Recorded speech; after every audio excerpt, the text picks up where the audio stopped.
10 साल में हम लोगों ने जब ये परसेप्शन बनाया और कहा कि यह बहुजन समाज के लोगों, दलित, पिछड़ा, किसान, आदिवासी, अल्पसंख्यक, इस चैनल को, अखबार को मत पढ़ो, मत देखो, जब लोगों ने देखना बनना शुरू किया तब इन मीडिया वालों ने एक नया तरकीब निकाला। अब वहाँ तमाम बहुजन समाज के नेताओं को बुलाया जाता है, उनके प्रवक्ताओं को बुलाया जाता है। 10 साल पहले नहीं होता था ये, क्योंकि उनकी रेटिंग घट गई, टीआरपी घट गई, नेशनल दस्तक जैसे दर्जनों सोशल मीडिया चैनल्स आ गए, लोगों ने उनका बायकॉट शुरू किया। तो उन्होंने तरकीब निकाला, ऐसा करो, इनके नेता को बुलाओ, प्रवक्ता को बुलाओ, तब तो देखेगा। जबकि हमारी लड़ाई है कि हमारे पे एंकर कितने हैं, संपादक कितने हैं और मीडिया मालिक तुम्हारे रिप्रेजेंटेशन कितना है। हमारे चैनल पर जो भी हमारे प्रवक्ता जाते हैं, जैसे ही वो लोग हिंदू मुस्लिम पर सवाल पूछता और कहता है कि मैं देख रहा हूँ रतन लाल जी का शो देखता रहता हूँ, भाटी जी का देखता रहता हूँ, मजबूरी में इनके चलते देखना पड़ता है, नहीं देखता था टीवी, लेकिन चूंकि अपने लोग जा रहे हैं, इनसे पूछता है कि बांग्लादेश में दलित हिंदू की हत्या हो रही है, बहुत गलत बात है, मोदी जी प्रधानमंत्री है, हटा के हमको बना दो, 5 मिनट में बांग्लादेश का निपटारा कर देंगे विदेश नीति से। साथ में उनसे यह पूछिए कि यह बताओ कि इस देश में सबसे ज्यादा, आतंकवाद से भी ज्यादा दलित, आदिवासी और पिछड़ों की हत्या होती है, तब तुम क्यों नहीं शोक करते हो भाई? तब तुम्हारा ये प्रेम कहां चला जाता है?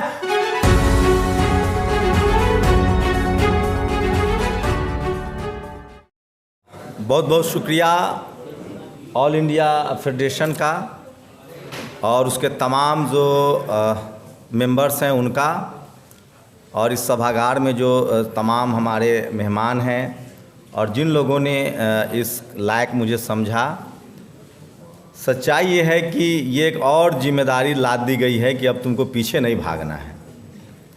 लेकिन सच पूछिए तो मैं ये जो आज जो मुझे पत्रकारिता करने की वजह से जो सम्मान मिला है, इस सम्मान को मैं समर्पित करना चाहता हूँ इस देश के सबसे पहले उस पत्रकार को जो हमारे ही संस्थान से पढ़े, हमारे जूनियर रहें और भारत के सबसे वर्सटाइल पत्रकार रहें, और उनको योगी सरकार ने एक ट्वीट करने के लिए जेल में डाल दिया, जिनका नाम प्रशांत कनौजिया है। तो ये पुरस्कार मैं उनको समर्पित करता हूँ।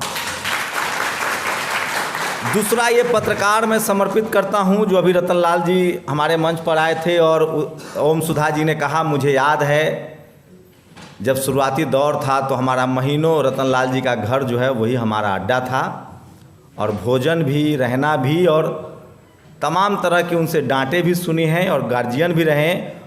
और जिस ताकत से नौकरी में रहते हुए उन्होंने जेल जाना तय किया, समझौता नहीं किया, ये सम्मान मैं उनको भी समर्पित करता हूँ। दरअसल ज्योतिबा फूले, बाबा साहेब अम्बेडकर ने पत्रकारिता के लिए बहुत काम किया है। चूँकि पत्रकारिता की वजह से सम्मान मिला है तो मैं 2-3 मिनट लूँगा। ऐसा नहीं है कि पत्रकारों से ये समाज अछूता रहा है, बस उसकी चर्चा नहीं हुई है, और चर्चा नहीं हुई इसीलिए कहीं ना कहीं हम हाशिए पर चले गए।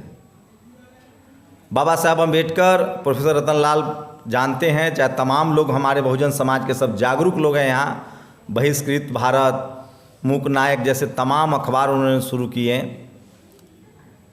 फूले साहब ने अखबार शुरू किए, मान्यवर कांसी राम साहब ने पत्रिकाएं निकाली, रामविलास पासवान जी ने भी न्याय चक्र निकाला। तमाम समय समय पर लोगों ने कोशिश की। मैं भी टेलीविज़न में था, नौकरी की टेलीविज़न में, उसके बाद मौका मिला नेशनल दस्तक में काम करने का। तो जिन लोगों ने इसको शुरू किया उनका भी बहुत बहुत शुक्रिया, और उस वजह से मैं ये बहुजन मीडिया, जिसको मैंने नाम दिया सोशल मीडिया मतलब बहुजन मीडिया, ये क्यों ज़रूरी है और इसको हमको क्या करने की ज़रूरत है, वही मैं 2-3 मिनट में बात अपनी ख़त्म करूँगा, क्योंकि नेशनल दस्तक पर आप लोग मेरी राय रोज़ सुनते ही रहते हैं। मीडिया क्यों ज़रूरी है?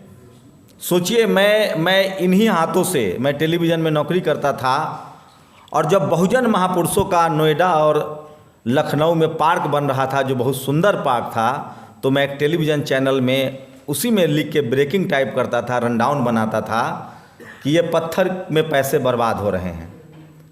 मजबूरी थी, नौकरी थी, एक बहस तो होती थी, प्रशांत बताएंगे क्योंकि उन्होंने भी नौकरियां की है। और तभी से मन में था कि नौकरी छोड़ी जाएगी। लेकिन सवाल है कि मीडिया में हमारे पास न मीडिया हाउस है, न अखबार है। आप यकीन मानिए, मीडिया वही चला सकता है जिस समाज के पास बिजनेस हो, व्यापार हो, संसाधन हो, क्योंकि ये पैसा इसमें बहुत ज़्यादा चाहिए। और ये उसी समाज के लोग चला सकते हैं जिसके पास पैसा हो, संसाधन हो, बिजनेस हो, व्यापार हो, वही ऐड दे सकते हैं। लेकिन मैं तो ताज्जुब करता हूँ, भाटी साहब को मैं एक बात बताऊँगा आज। ये जो मीडिया में जो सारे परसेप्शन गढ़े जाते हैं कि बहुजन दल जो है वो पैसा खाते हैं, पैसा लेते हैं। मैं तो जो पॉलिटिकल पार्टी का सिस्टम समझा हूँ और मीडिया का सिस्टम समझा चलाने में, नेशनल दस्तक को चलाने में अभी का मिनिमम कॉस्ट 7 लाख रुपए महीना है। मिनिमम कॉस्ट सोचिए, हर महीने 7 लाख रुपए की ज़रूरत है। जिस धीमे रफ्तार से मैं चला पा रहा हूँ, बहुजन समाज के जो सोशल मीडिया पत्रकार हैं, रतनलाल सर खुद अपनी सैलरी से चला रहे हैं। ताली बजाइए उनको लिए जो वो चला रहे हैं। नहीं, वो अपनी सैलरी से दे रहे हैं। सरकारी आवास में रहना होता है तो वहाँ थोड़ी सी जगह मिली हुई है उनके पास, उनके यहाँ लोग भी रहते हैं। तो ये बहुत टफ काम है। लेकिन पॉलिटिकल पार्टी चलाना भाटी साहब उससे भी टफ काम है। बताइए, इस देश के धन्ना सेठों को कोई दुश्मनी है क्या? सपा से, बसपा से, आरजेडी से, जेडीयू से, यहाँ तक कि नीतीश कुमार, चिराग पासवान और मांझी हेमंत सोरेन से। इस देश के धन्ना सेठ 10,000 करोड़ रुपए बीजेपी को देते हैं और दूसरे नंबर पर 200 करोड़ रुपए मात्र रतनलाल जी की पार्टी को मिली है, कांग्रेस को। बहुजन दलों को तो एक चौवन्नी नहीं देते हैं। अब सोचिए पार्टी कैसे चला रहे होंगे। तो ये चंदा से चला रहे हैं पार्टी। और सब हम लोग कहते हैं कि टिकट बेच देता है।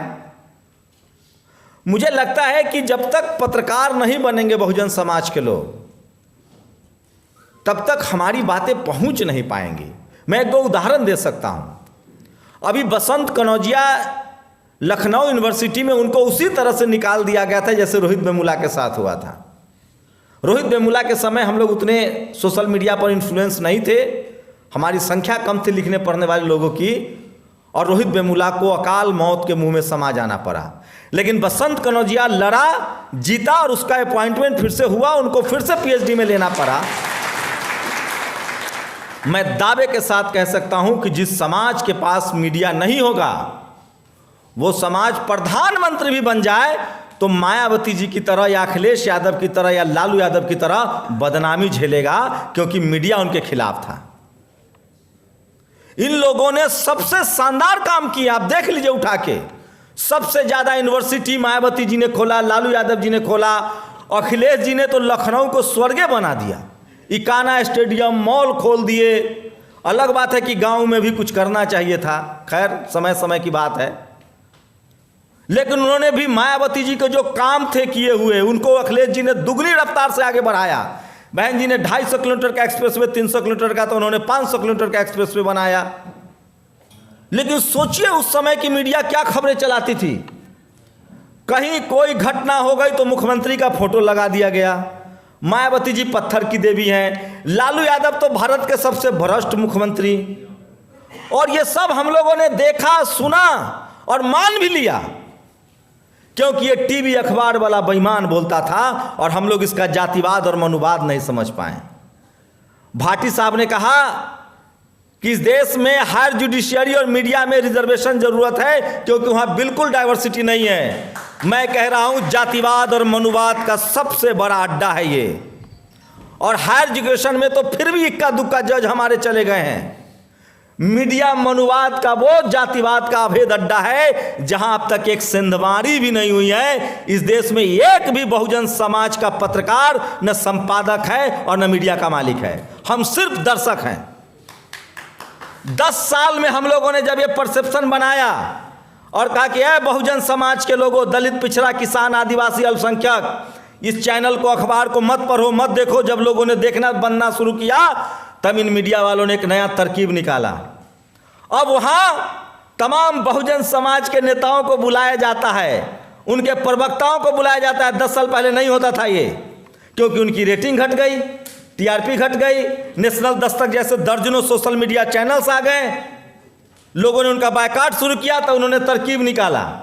ऐसा करो, इनके नेता को बुलाओ, प्रवक्ता को बुलाओ, तब तो देखेगा। जबकि हमारी लड़ाई है कि हमारे पे एंकर कितने हैं, संपादक कितने हैं और मीडिया मालिक तुम्हारे यहाँ रिप्रेजेंटेशन कितना है। हमारे चैनल पर जो भी हमारे प्रवक्ता जाते हैं, जैसे ही वो लोग हिंदू मुस्लिम पर सवाल पूछता और कहता है कि मैं देख रहा हूँ रतनलाल जी का शो देखता रहता हूँ, भाटी जी का देखता रहता हूँ, मजबूरी में इनके चलते देखना पड़ता है, नहीं देखता था टीवी, लेकिन चूंकि अपने लोग जा रहे हैं, इनसे पूछता है कि बांग्लादेश में दलित हिंदू की हत्या हो रही है, बहुत गलत बात है, मोदी जी प्रधानमंत्री है, हटा के हमको बना दो, 5 मिनट में बांग्लादेश का निपटारा कर देंगे विदेश नीति से। साथ में उनसे यह पूछिए कि यह बताओ कि इस देश में सबसे ज्यादा आतंकवाद से भी ज्यादा दलित, आदिवासी और पिछड़ों की हत्या होती है, तब तुम क्यों नहीं शोक करते हो भाई? तब तुम्हारा ये प्रेम कहाँ चला जाता है? उसमें भी हिंदू, दलित, आदिवासी की हत्या होती है, पिछड़ों की, तब तुम्हारा प्रेम कहाँ चला जाता है? उनसे पूछिए कि इस देश में जो दलित पिछड़ों के जो हक अधिकार, नौकरी की भाटी साहब ने बात की, उस पर क्यों शो नहीं करते हो? और एक सवाल पूछ दिया कीजिए सर आप लोग, हम लोग को तो बुलाए में नहीं करता है, डर से प्रशांत को भी नहीं बुलाएंगे। हम लोग पूछेंगे कि ये बताओ कि तुम जितना एंकर या पत्रकार हो, में कै गो दलित पिछड़ा है? तो कहेगा कि हम रोके हुए हैं, मेरिट है। तो उनसे पूछना कि कौन एग्जाम दे के नौकरी लेने आए थे? मैंने 4 जगह मीडिया में नौकरी की, चारों जगह मेरा रिटन टेस्ट लिया रे भाई। जबकि मैं नाम लिखता हूं शंभू कुमार सिंह, जात का पते नहीं चलता था, लगता था कि होगा कोई बाबू साहेब, तो भी रिटन टेस्ट लिया, क्योंकि कोई जुगाड़ नहीं था, चाचा फूफा मामा नाना नहीं था। 1-2 अच्छा संपादक था, कॉपी लिखते थे, नौकरी पर बुला लेता था। इतना जातिवाद और मनुवाद का अड्डा है, और जैसे मुंह खोलते थे तो कहते थे अरे यार ये तो प्रो रिजर्वेशन वाला आदमी आ गया। तो अच्छा ऐसा करो, इसको रनडाउन पे बैठा दो। रनडाउन ऐसी जगह होती है टीवी में कि भूकंप भी आ गया तो आप नहीं भाग सकते हैं, वो ब्रेकिंग चलता रहता है। जैसे भूकंप आएगा तो हमको लिखना है दिल्ली में भूकंप के तेज झटके, भूकंप की तीव्रता इतनी, आप भाग नहीं सकते हैं, वैसा जगह पर बैठा दो। मैं ये कह रहा हूं ये बहुत सीरियस बिजनेस है, और ये 24/7 का बिजनेस है। और जिस समाज में पत्रकार नहीं होगा, उस समाज की न तो कहानियां, दुख तकलीफें बाहर आ पाएंगी, और न उसकी सफलता की कहानी बाहर आ पाएंगी, न उसकी राजनीति चल पाएगी। आप यकीन मानिए, मीडिया में वो ताकत है जो झूठा को सही और सही को झूठा साबित कर दे, दोषी को निर्दोष और निर्दोष को दोषी साबित कर दे। हमारी बहन, बेटी, भाई के साथ बलात्कार, रेप, मारपीट, हत्या होती है, हम कुछ नहीं कर पाते हैं क्योंकि हमारे पास नेशनल डिबेट के लिए प्लेटफॉर्म नहीं है। जेसिका हत्याकांड हुआ, आरोपियों को बरी किया गया, टीवी ने पूछा कि बरी हो गए तो मारा कौन? बाद में सजा हो गई। सिंगर वाले मामले में देखिएगा, मजबूरी में उसको जेल में डालना पड़ेगा क्योंकि सोशल मीडिया पर डिबेट है। मैं ये कह रहा हूं कि सब कुछ मीडिया नहीं हो सकता है, लेकिन आज के समय में जो समाज अपनी आवाज नहीं उठाएगा, उसको अपने लाश कंधे पर उठाने पड़ेंगे।